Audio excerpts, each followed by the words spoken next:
Did you know about this? This is wild. Hockey players that are born in the first 3 months of the year are twice as likely to be drafted into the NHL than hockey players who were born in the last 3 months of the year. That's insane. Those hockey players born in the first quarter have an unfair advantage over everybody else, just based on the month that they were born. So the question for today's video, what's your unfair advantage? And by the way, I bet you have at least one. We'll talk about what an unfair advantage is, why it matters, and 4 places to go looking for your unfair advantage. Before we jump in, if you've watched more than one of these videos and you're liking what you see, can you double check to make sure you're subscribed? That would help a lot. Thanks. So what is an unfair advantage? My wife, Pam, hates the phrase unfair advantage. It gives her the idea of cheating, of doing something unethical to take advantage of other people. That's not what I'm talking about when I talk about unfair advantage. Maybe a better phrase would be leverage or leverage points, or perhaps the idea of natural resources. What natural resources do you currently have that can give you an advantage in the marketplace? Let me give a couple examples to maybe kind of flesh out what I mean by this, because I'm talking about things that are already true about you and your situation, your skills, your knowledge, your wisdom, your background, your history, where you live. Like, there are all these things that make you uniquely you. And when you're thinking about starting a business, especially an online business where you're sharing your knowledge with other people, you really do need to hone in and figure out what that unfair advantage is that you have. Meaning, why are people going to listen to you over everyone else that may be talking about the same topic? That's kind of what we're talking about here. So a couple examples. There's a company called Basecamp. I've used them before. It's a sort of a company management tool, task management, project management system for companies. So people can assign tasks and projects and keep track of everything. From my understanding, Basecamp was a custom-built internal tool for the company, and it became so great, and so many people kind of saw what they were using and said, hey, I'd like to use something like that, that they turned it into a forward-facing product that they sell that became like the entire business, I believe. Whatever they were doing before, which I think was like marketing services, they built the tool to serve themselves. It was a really cool tool, and it became their unfair advantage to really dominate a market. They built something valuable, and they were the only ones who had it, so that gave them an unfair advantage, meaning they had this thing and everyone else didn't. That's what I mean by unfair advantage. Here's another example from my world. So Home Studio Corner, my first business, is all about music production in a home recording studio. If someone is creating content in that space and that someone has a Grammy Award sitting on the shelf behind them, guess what? That carries a lot of weight. I do have my silver play button kind of hiding over here. Doesn't carry as much weight as a Grammy Award, especially for someone trying to learn about music. That gives that person an unfair advantage. If you watch my video with no Grammy in the background, their video with a Grammy in the background, you're probably going to be at least a little bit more likely to listen to the Grammy Award winner over me, assuming all things being equal that they're actually giving good content and all of that, which is a whole other thing.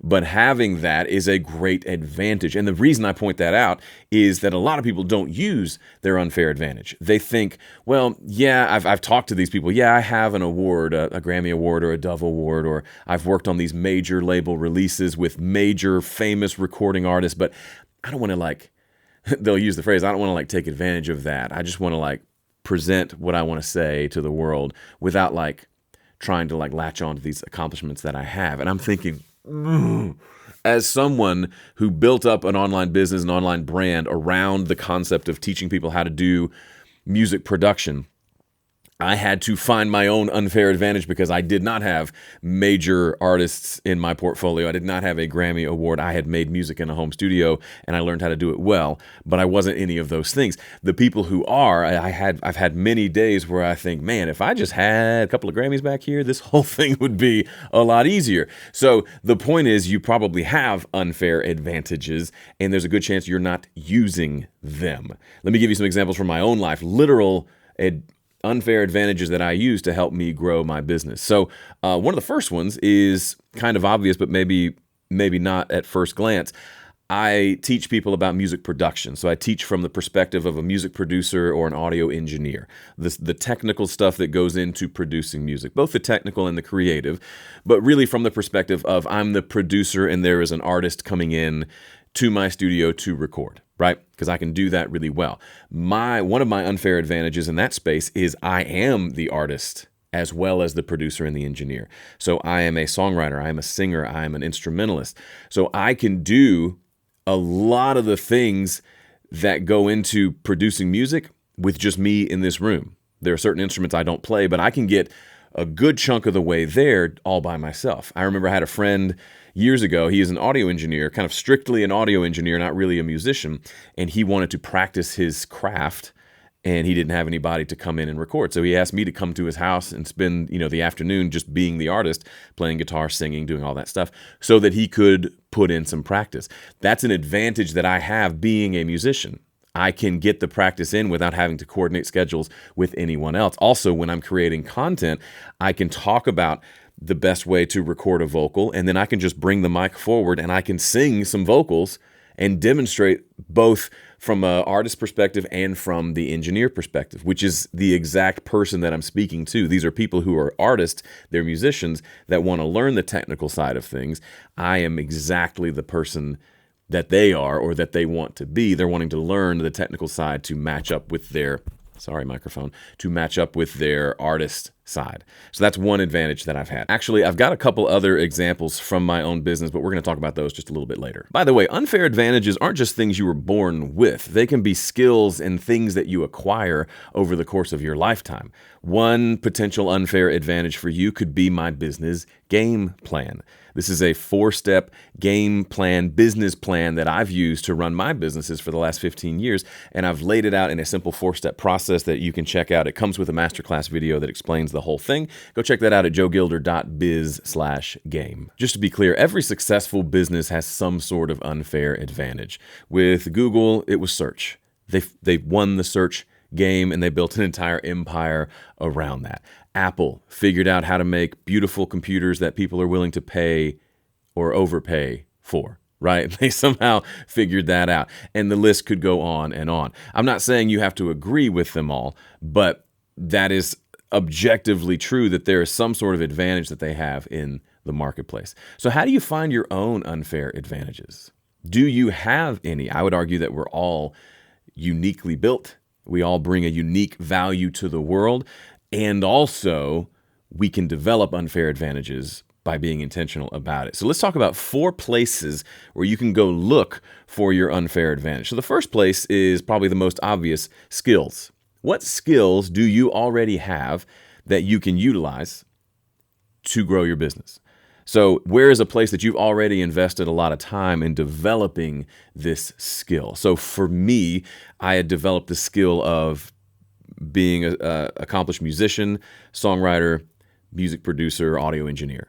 I had learned over the course of several years how to do these things well. Was I best in the world? No, I've got a video about that, but I was good at it. And I was able to accomplish the thing that I wanted to accomplish, which was write, record, release music. I had achieved something desirable in my life, and that took a lot of time and education and learning to do that. And now I was at a point, this is 15 years ago, where I said, okay, I've gotten a certain level of success with this thing, this hobby. I'm in a place where I can now share how I've done that with other people. How do I know? Because people would ask me about it all the time. I was selling music equipment over the phone, but conversations would regularly veer into just talking about music production in general. That was the original idea for starting Home Studio Corner. Was I had these people on the phone with lots of great questions who wanted to have great discussions about music production in general, but I was a sales guy who had to get off the phone and go sell something else. So I created a resource for them. In what areas of your life are you skilled to where you could create a resource for somebody else? You could summarize what you've learned in a way that helps someone else learn it as well. I had the privilege, the advantage of going to college and learning music production in college. My wife asked me the other day, would I do it again today? I don't know, because when I went to college, YouTube didn't exist. There wasn't a place for me to learn about it. I knew zero about audio production going into college. I knew an embarrassingly small amount, and I learned all of it 4 years in college. Could I do all that over YouTube now? Probably, yeah, and probably better than what I learned in college. I'm not bashing college. I think there's a lot of advantages to it, but the advent of the information age means people like you and me who have learned a skill either through college or just through sheer just spending the time and learning it now are in a unique position to help others learn how to do that thing. I know it maybe seems overly simple, but don't lose sight of what a great time it is to be alive. My business would not exist if I was born 50 years earlier. When I was in my 30s and 40s, if I was born in the 30s, there was no internet to build a business like this. This is a unique time to be alive to be able to do this kind of stuff without having to spend lots of money because we can just create accounts for free. Okay, that's a tangent, but skills. What skills do you have? Or the question is, what skills can you develop, right? There is no reason that you can't become highly skilled at any number of things just using the library, the internet, taking a few courses and learning how to do something. I'm not talking about like learning something from someone else and then turning around and just rehashing what you just learned from them and trying to like take advantage in that way, but really learning a new skill and really developing some expertise in that skill. And you're going to have, if I take guitar lessons from 5 different people, I'm going to assimilate that in a unique way to me that connects with me, that gives me value. And then I could take all of that information I've assimilated and I could share it with someone else. I'm not talking about copying someone else, but I'm talking about like you've gone on a journey. You've learned a lot of things. You've figured out a way to think about this that's effective. Now you can share that with other people. All right. Second place to go looking for an unfair advantage. The first one was skills. The second one is interests. I almost put these as the same category, but they're decidedly different. What is an area that you are endlessly fascinated by? What is something that if you had a Saturday all to yourself and there was nothing else going on, you potentially would just dive down a rabbit hole of learning about a specific topic? Maybe you say, Joe, I don't do that. But at least for me, I'm just a naturally curious person. I have gone deep down these different interest rabbit holes, and I could feasibly start an online platform around any of them because I've gone so deep into them. One of them is there's this ancient it's a text editor sort of software called Emacs that programmers use that I'm using it for my notes right now. It is insanely complicated. It is not user-friendly. It is 40, 50 years old piece of software, but I love it. It is a passion of mine. I could start a business around that. It's a tiny user base, so it might not be a great place to start a business, but perhaps I could start a business that way. I've gotten into cooking steak. I really dove deep, especially over COVID when no one could go anywhere. I got really into figuring out how to make the best steak in the world. Where are those places for you? Maybe you're really interested in them, but you don't feel like you've maybe achieved a level of success there. But at least going down that path of, okay, where am I just fascinated? Like I got really into things like mechanical keyboards. Oh, they sound so good. Versus like the stock keyboard that comes with your computer. Where are places where you have just a natural inclination to be fascinated by? What's a topic that you could see yourself talking about every day for the next 15 years? That's a good indication that that's a place to kind of dig in and see, is there an unfair advantage already there because you've just naturally acquired a lot of knowledge around that topic? Even if you don't think you're an expert, you probably know more than the average person and could be a really valuable resource for people.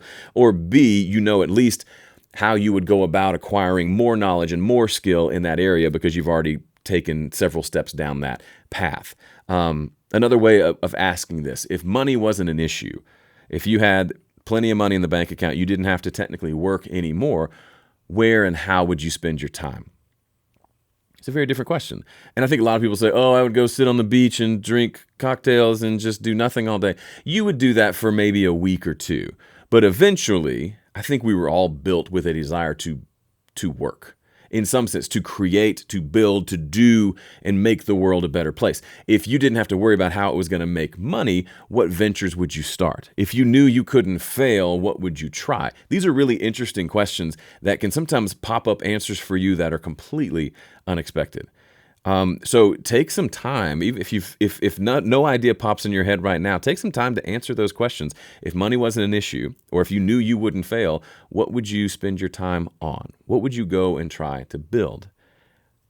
Find out that answer and start moving in that direction. See what happens. You'd be surprised and amazed what things pop up in your life once you kind of you determine you want to at least start moving in a certain direction. All right, the third place to look for an unfair advantage is your existing audience. Now, this may not apply to everyone, but I would imagine you have access to a somewhat large group of people in some area of your life. It could be as simple as your group of Facebook friends. I'm not a big fan of that.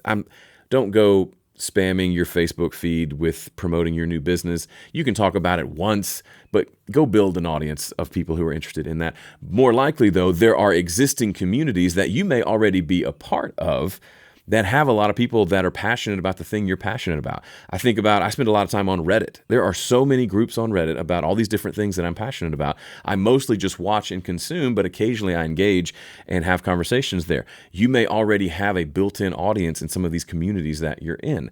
How can you start to serve that audience to share some of your thoughts, your content in a way that is super helpful for them, but also gives you some attention and helps you build your own kind of custom audience? When I worked at Sweetwater, which is my first job out of college, that was the sales job where I was selling music equipment. I started that job, went through about 3 months of training, and then when I rolled out onto the sales floor, I had 0 customers. 0. Big database of existing customers who didn't currently have a salesperson, new leads coming in every day, old customers that I could go and prospect, but I had 0 customers to begin with. Fast forward about 3 years, I developed a customer database of about 5,000 people through calling each one of them individually, sending individual emails, like just the hard, trudging work of prospecting. If you've had a sales job, you know what I'm talking about. But through that hard work over 3 years, I developed a database of about 3 to 5, I think it was 5,000 people. And when I started Home Studio Corner, it was only just a resource. It was just a blog with a couple of videos and some articles about audio equipment. It was very much it came out of a place of wanting to serve that audience well. So when I asked my managers, hey, can I send an email to my customers letting them know about this new website that I built just as a resource so that I can be on the phone more and sell more stuff and I don't have to spend so much time explaining a lot of things to them, I can just direct them to that resource. They said, yeah, sure.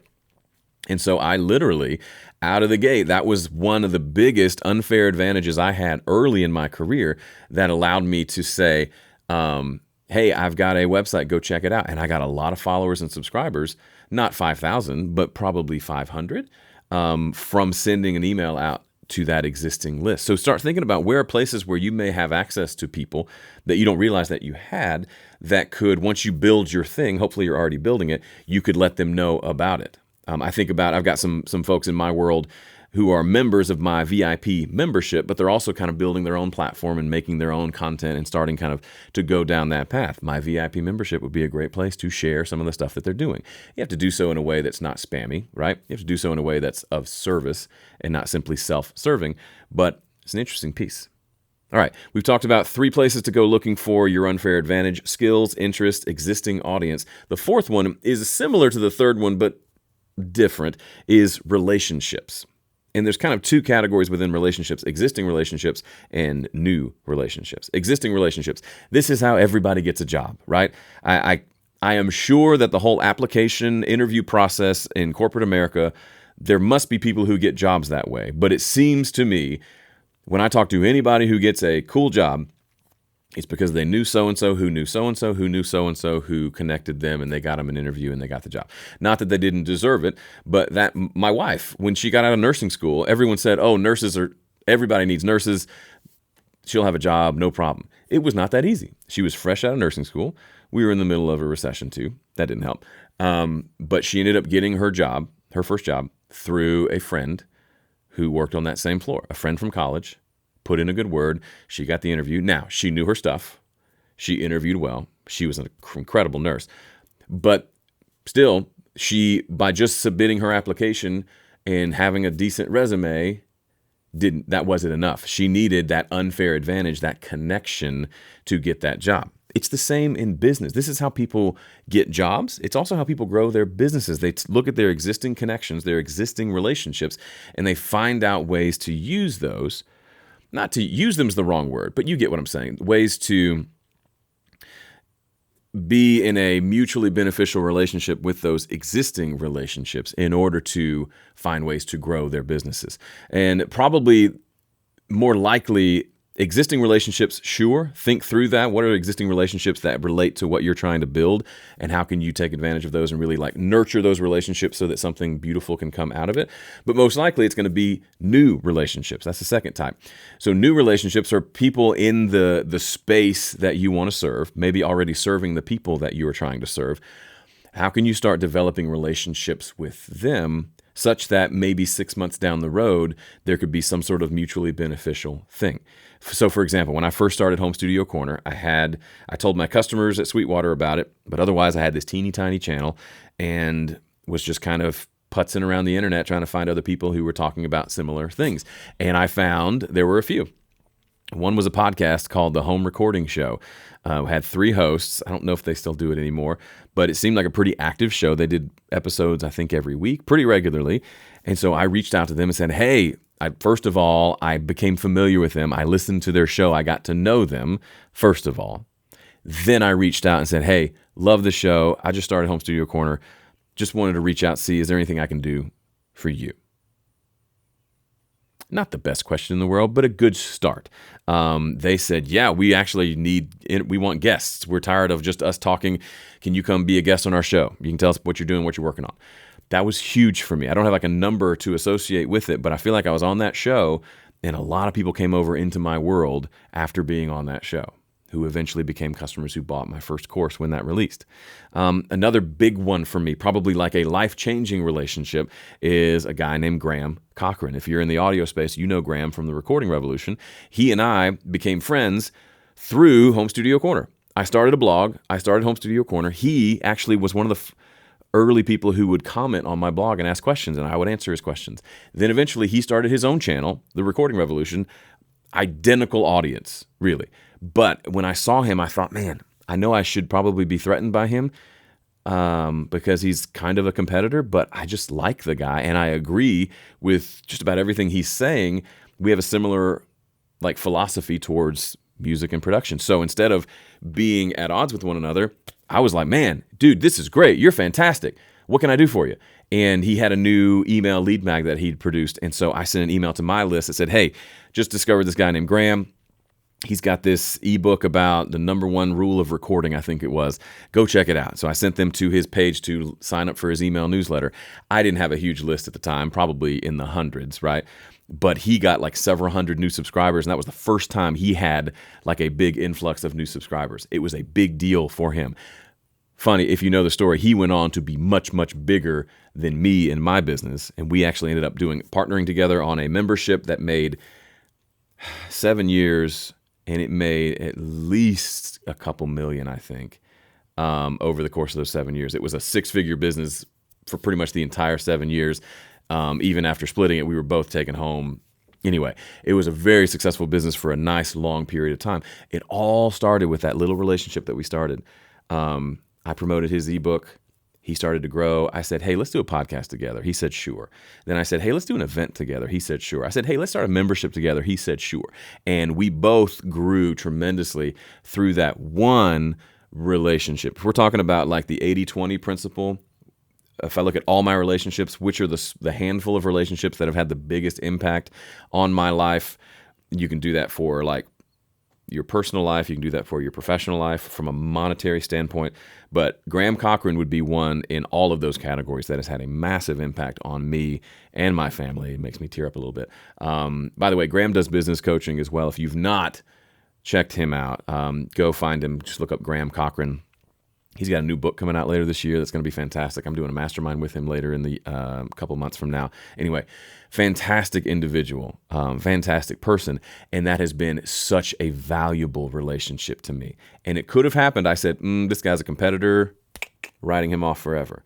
Thankfully, thank the Lord, I had a brief moment of insight where I reached out and just said, hey, look at now there's another one making the same kind of content. That's great news. Instead of you're a competitor, completely life-changing relationship. Another relationship is a company called Personas. There's a company that I use.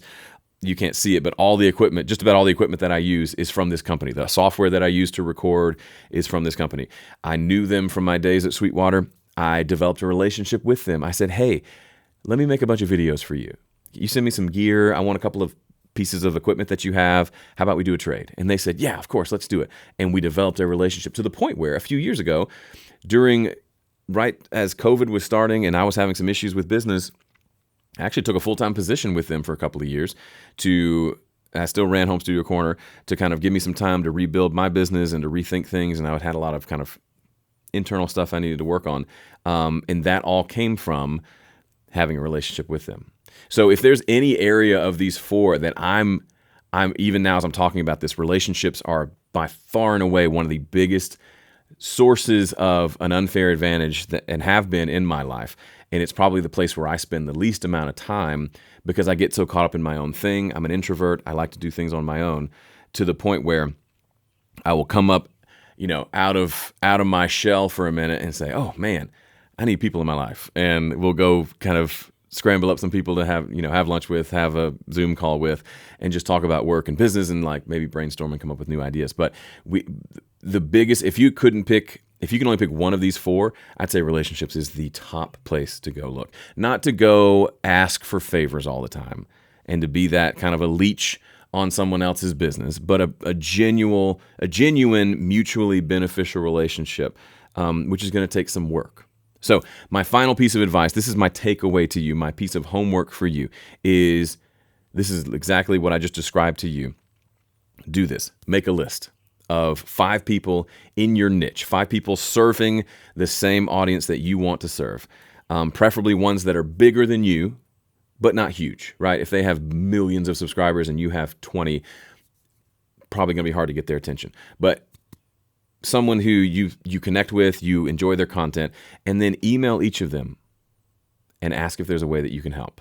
Offer to do something for them. And the answer will probably be no from 4 of them. But one of them might say, yeah, why don't you make a video for my channel? That'd be great. And then maybe, just maybe, that kicks off a relationship that turns into something that 3 years from now will become a major part of your life, a major part of your business, and a major income generator for you and your business. All right, that's it for today. If you're still on the fence about even getting started, you feel like you're kind of waiting for someone to give you permission, this video has kind of blown up for me. It's called Stop Waiting for Permission. Highly recommend you go watch that next. Thanks for watching. See ya.